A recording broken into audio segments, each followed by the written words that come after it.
There are 9 marbles in a bag. Some are black and some are green. A marble is removed at random and then replaced. A second marble is removed. The probability of choosing 2 green is 25 out of 81. I'm going to write that over here.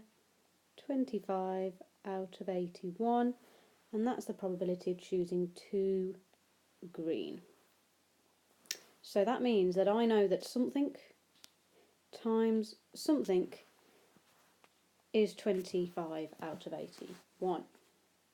Now I know that there's 9 in the bag, so it's something out of 9. It's replaced, so it's still something out of 9, gives me something out of 81. So obviously the 9 times 9 is where the 81 comes from.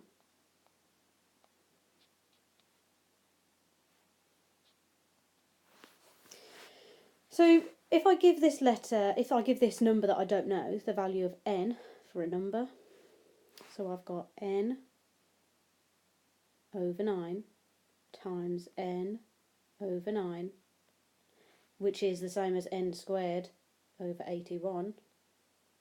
That's going to give me 25 over 81. That means that n squared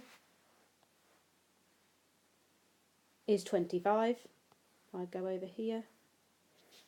N squared is 25. Therefore n. Obviously if we square root you can have a positive 5 or a negative 5, but you can't have negative marbles. So it's going to be 5. Have we answered the question? How many green marbles are there? Yes, there's 5.